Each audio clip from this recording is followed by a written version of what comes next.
Well, we got some good news coming out of the Ninth Circuit in a 2-1 effectively decision. A panel of the Ninth Circuit Court of Appeals, the first appellate court to take on birthright citizenship, has given a loss to the Trump administration and saying that their executive order cannot change the meaning of the 14th Amendment, which the citizenship clause of the 14th Amendment, the Ninth Circuit just ruled, means what it says. That if you give birth to a child on U.S. soil, that child, unless it's born to a diplomat or a child of a hostile enemy who's encamped in the United States during a predatory invasion or hostile invasion like a war, every child other than those two categories are U.S. citizens. The Ninth Circuit did it in a way that I think will survive United States Supreme Court review. How did we get here? There is a ruling out of New Hampshire right after the United States Supreme Court about a month ago refused to address the merits of birthright citizenship and instead said courts should not be issuing nationwide injunctions to block executive orders. That's for the Supreme Court to do, but they left open the door about what if states are the ones that bring the cases. Can't states, in order to get complete relief, ask for nationwide injunctions? In the meantime, a New Hampshire trial court judge, federal judge, issued certified a class. We had 27 states or so and a class action around it and issued an injunction. And that's why the birthright citizenship order, executive order, has not been implemented as of yet by the Trump administration. But now we have the first appellate court level, one step down from the Supreme Court, the Ninth Circuit, 2-1, written by a Clinton appointee, joined by an Obama appointee, and of course in dissent, a Trump appointee on the Ninth Circuit.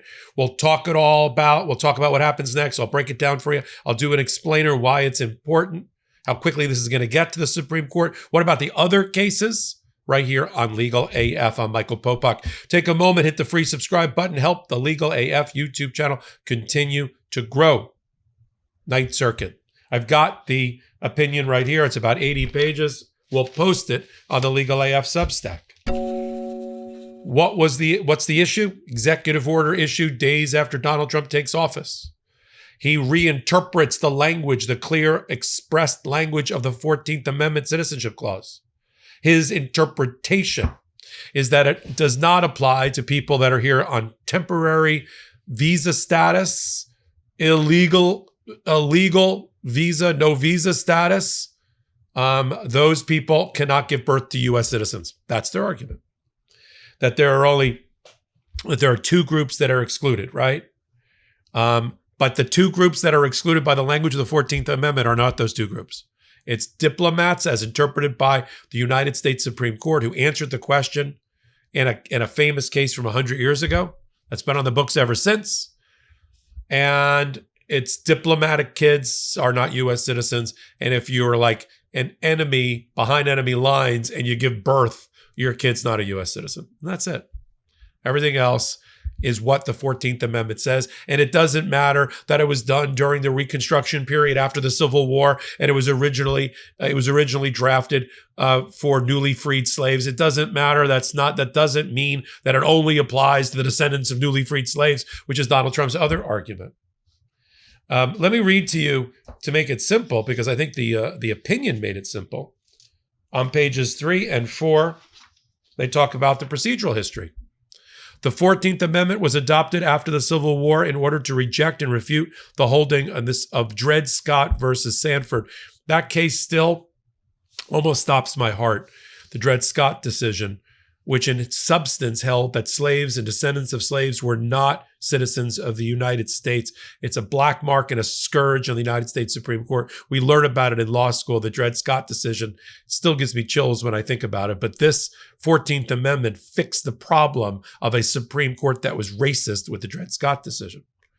And the 14th Amendment was adopted to put citizenship beyond the power of any government unit to destroy, citing the case Afrayim versus Rusk from 1967. The court continues on page 4, setting the stakes of what's at stake in this case. when the 14th Amendment was ratified, whether birthright citizenship applied to the children of non-citizens was still an open question. But the Supreme Court answered the question in United States versus Wong Kim Ark from 1898. That's the precedent I was telling you about. When the case was decided, Chinese nationals in the United States were not permitted to become citizens. There was actually a law in the books, the Chinese Exclusion Act. That's how racist our country was at that time. Chinese laborers could not re-enter the United States if they left. Chinese laborers built a lot of the railroads, did a lot of the farming in this country during that period under forced labor, slavery.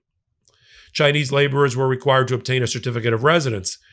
Wong Kim Ark was a Chinese American. He was born in America. He left and tried to come back, and he was denied entry. And the Supreme Court looked at English common law, looked at early American decisions, looked at the meaning of the 14th Amendment from the drafters, and held that citizenship clause stands for, quote, the fundamental rule of citizenship by birth within the dominion of the United States, notwithstanding the alienage of the parents, the citizenship of the parents. Now, Donald Trump wants to argue this one phrase, subject to the jurisdiction thereof, to say that babies born of temporary visitors or migrants who don't have proper documented status are not subject to the jurisdiction thereof.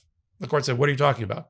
And Trump says, well, you're only looking at regulatory jurisdiction. We're looking at political allegiance. Where is their allegiance? I don't know, Mexico, Guatemala? Is that what you think the baby's allegiance is to? Why don't you ask the baby? That's the problem. Regulatory jurisdiction is good enough, meaning if one of those people that just gave birth or about to give birth gets pulled over on a traffic stop, litters, steals a library book, commits murder, they're going to be prosecuted under the jurisdiction of the laws of the United States. So they are, by definition, subject to the laws of the United States. They're not living in their own country within a country. This isn't the Native American issue. This isn't the diplomat whose soil for his office happens to be France or Japan or somewhere else. This is a baby born on U.S. soil. His parents are subject to the laws. We're watching them being subject to the laws as interpreted by Donald Trump every day. He's chasing human beings through the streets, through the schools, the churches, the factories, the farms, using the National Guard when he has to. They are subject to the jurisdiction. This is what the Ninth Circuit has just said. And on the standing issue, which is a big issue, standing means that you have the right as the plaintiff to come into court and have somebody address your grievances, your disputes, your constitutional violation. It's a fundamental requirement of any case. It's a way that a court maintains jurisdiction, doesn't abuse its jurisdiction to decide matters that aren't real, and also to ensure that there's a live case or controversy, that they're not being asked for an advisory opinion. So you start with, does the party in front of you have standing to be here to argue this case? The opponents, Trump, argue that the states who have brought the case don't have standing. But there is recent Supreme Court case law that says if your population of your state is threatened, you're going to be losing some of these babies that are born under Trump's interpretation as citizens. That gives you automatic standing. In fact, the United States Supreme Court, in its decision a month or so ago, said states, in order to get complete relief, may be entitled to nationwide injunctions. It was the only backdoor they left open for states to get a nationwide injunction, because the Supreme Court said in all other circumstances, we don't want to see nationwide injunctions being issued by federal judges, unless it's in a class action setting and they certify a class and add a nationwide injunction on top of it. In this case that I'm describing here, the Ninth Circuit has upheld a nationwide injunction because of the states being involved in having standing in order to give them complete relief, relying on a exception in the Supreme Court decision from a month ago that allows complete relief to be given by nationwide injunctions if states are involved. Makes sense to have a nationwide injunction What, a baby born in Wisconsin is going to be a U.S. citizen, but a baby born in Texas is not going to be? What kind of crazy upside down cuckoo world are we operating in? And so there was a fair amount of discussion about states and the state's ability to obtain injunctive relief. Here's what they say on page 45 about this Supreme Court case, about the scope of the injunction. Because the headline should be, Ninth Circuit upholds nationwide injunction, finding that states have the ability to obtain complete relief this way. Here's what they say on page 45. As the Supreme Court recently held, June 27, 2025, recently held, in CASA case, federal courts lack authority to issue universal injunctions. However, the equitable tradition has long embraced the rule that courts generally may administer complete relief between the parties. The Supreme Court acknowledged that, quote, the complete relief inquiry is more complicated for the state respondents, and a universal injunction may be necessary to provide the states themselves with complete relief. The Supreme Court declined to take up the argument, leaving it to the lower courts to determine whether a narrower injunction is appropriate. And here they upheld Judge Koffinor's decision from Seattle involving the states that are at issue here. And technically, the states that are at issue here are Arizona, Oregon, Washington, Illinois, and the rest. But because of this nationwide injunction, this will now be the blocker until the Supreme Court makes another decision. Kudos to the 3 judges who made this decision. Gould wrote it. Bamatay is in dissent, and we have effectively a 2-1 decision here. What's going to happen next? It's going to go up to the United States Supreme Court on some sort of, emergency application.